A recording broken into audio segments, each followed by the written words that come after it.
here because of you. We're here because you were there. We've arrived from every corner of the planet to this nation to seek the fulfillment of the promise of America. We were promised a better life in our home countries, where we were told that privatizing water and electricity would make things run more efficiently. Instead, the quality remained almost the same, and the price was increased until it became an unaffordable luxury. Some corporations are more efficient than government, but their motivation is not the health or well-being of the people. It's only about profit. Everything else, their image, their human resources, their public relations, only exist to protect the reality behind it. Once upon a time, we were told that nationalization would prevent growth by limiting competition, that our countries were nothing without the companies that invested in us. And so they privatized everything.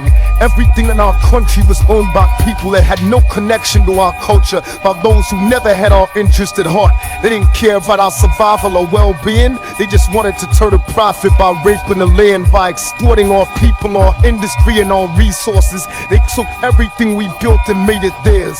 First by creating racism to justify slavery, building the capital for capitalism. And then when they gave us what they called liberty, everything we had was still owned by them.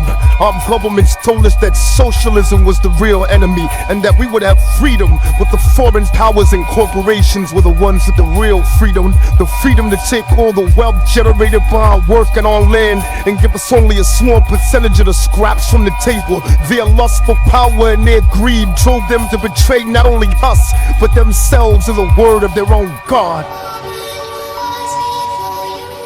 And while some used missionaries and donations to offset this abuse, other countries and companies were blatant with their crimes, using war, disease, and sanctions that killed millions. They supported corrupt governments that were almost like the old slave masters in their repression of the people, because their loyalty was to those who enabled them, installed them, and kept them in power. They became the bastard children of American industry, kleptocracies, governments of thievery. They protected the corporations and went to war against their own people to preserve those profits. The puppet rulers were given billions of US tax dollars to fund civil wars, right-wing death squads, execute political dissidents, sympathetic clergy, and even overthrow democratically elected governments. And so the age of revolution began again.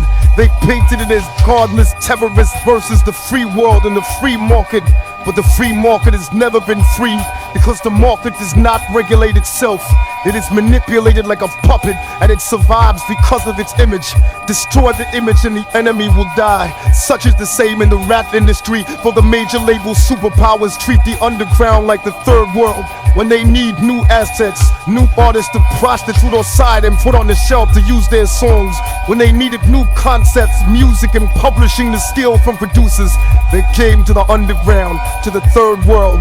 They took our culture, our property, and our industry, and our resources, even using our own people to help them exploit us. But behind the mask of efficiency they claim that we need to succeed, they're no better than us.